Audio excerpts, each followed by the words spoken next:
Hello friends, welcome back to my channel, that is Acme English Classes by Shalini.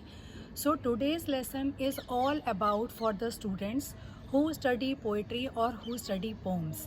आपको पता है जब poetry पढ़ी जाती है, जब हम पोम्स पढ़ते हैं तो उसमें आपका एक डिवाइस होता है where you are going to get variety of questions कि what are the poetic devices used in this poetry और in this poems.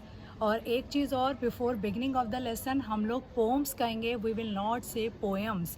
Earlier we use to say poems but now it is said poems.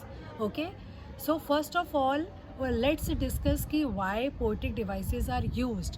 Poetic devices are used, एक तो उनको हम figures of speech भी कहते हैं and it is also one of the form of literary devices. Literary devices का meaning होता है it is one of the form of literary devices which indicates that in order to make the poetry impressive, to make the poetry attractive or interesting, और उसके साथ साथ to bind the connection with audience as well as readers के साथ, audience के साथ जो connection है उनको क्रिएट करने के लिए इनका यूज़ किया जाता है. Okay, more over the poet basically highlights the theme along with its characters. जो भी पोइट्री में हमारे थीम्स होते हैं, हमारे कैरेक्टर होते हैं, उनको हाईलाइट किया जाता है और एक ऑडियंस के साथ, एक रीडर्स के साथ अपना बॉन्ड क्रिएट करने के लिए हम इसका यूज़ करते हैं. So let's begin with examples. सबसे पहले आज मैं आपसे डिस्कस करूँगी 4 पोइटिक डिवाइसेस जो हम कॉम्बिनेशन के साथ बहुत इजीली लर्न कर सकते हैं. जैसे हम लोग समटाइम्स वी फॉरगेट कि कौन कौन से हैं, हमें नेम्स तो पता होते हैं बट विद एग्जाम्पल्स, और अगर हम इनको सेट ऑफ कॉम्बिनेशन के साथ करते हैं तो it really becomes very easy for us. First set और the first combination is simile and metaphor. दोनों के दोनों ही जो हमारे पोइटिक डिवाइसेस हैं या लिटरेरी डिवाइसेस हैं या फिगर्स ऑफ स्पीच हैं, basically these are used to show the comparison किसी भी चीज़ में हो सकता है. लाइक आप पर्सन का कंपैरिजन कर रहे हैं, आप किसी प्लेस का कर रहे हैं, किसी ऑर्डिनरी थिंग का एक्स्ट्रा ऑर्डिनरी थिंग के साथ करते हैं, तो उसके साथ आप जब कंपैरिजन शो करते हैं लाइक और एज वर्ड को यूज़ करके, so this is known as simile. जहाँ पर कंपैरिजन तो हो रहा है बट लाइक और एज, ये आपका सबसे बड़ा क्लू है जिसके थ्रू आप इजीली लर्न कर सकते हैं.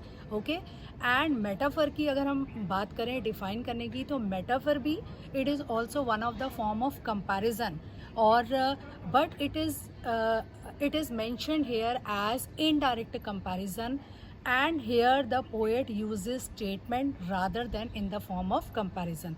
कंपैरिजन की फॉर्म में ना यूज़ करके उसको स्टेटमेंट की फॉर्म में कंसिडर किया जाता है. So let's take few examples. अगर हम सिमिली की बात करें तो सिमिली के आपके एग्जाम्पल्स होते हैं.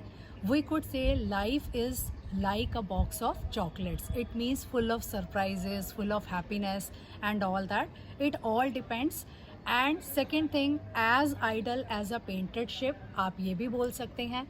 As idle as a painted ship is, it means ship is considered like a painted picture. Okay, then you could say her face was ashen like that of a corpse. उसका जो face था वो एशन की तरह था, उसके मतलब एक जो वीकनेस को रिफ्लेक्ट करता है. तो यहाँ पर इनडायरेक्टली और डायरेक्टली कंपैरिजन को डिपिक्ट किया जा रहा है. जहाँ पर डायरेक्ट कंपैरिजन होता है लाइक और एज को यूज़ करके आप उसको बोलते हैं सिमिली, और मेटाफर में आपका इनडायरेक्ट कंपैरिजन है in the form of statement. आपने 2 चीज़ें याद करनी है, in the form of statement और इनडायरेक्ट कंपैरिजन इज़ देयर.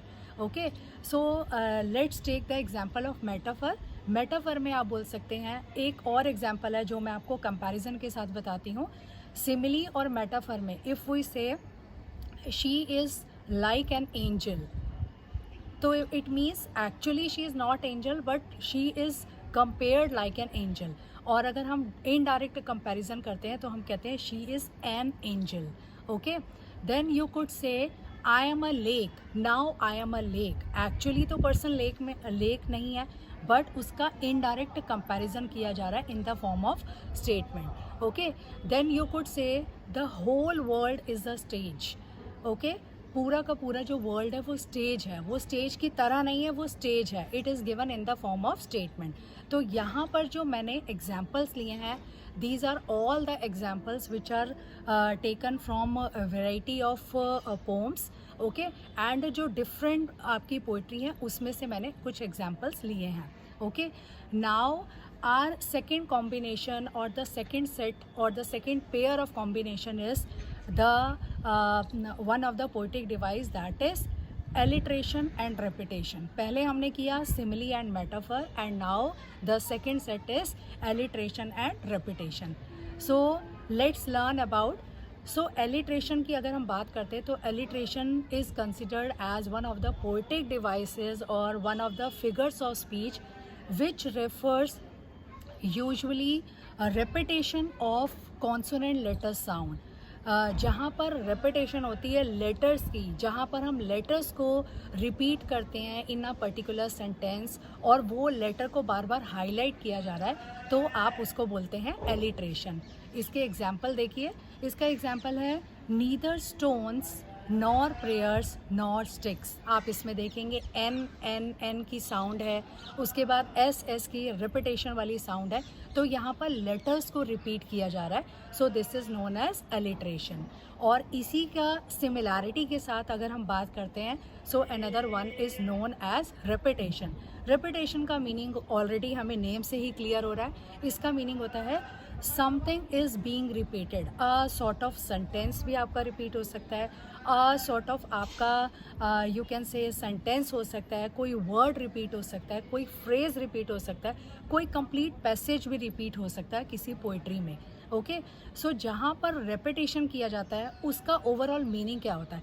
एक तो म्यूज़िकल इफ़ेक्ट देने के लिए, एंड सेकेंड थिंग ऑडियंस के साथ, आपका रीडर्स के साथ कनेक्शन तो क्रिएट हो ही रहा है कि what does the poet wishes to say here.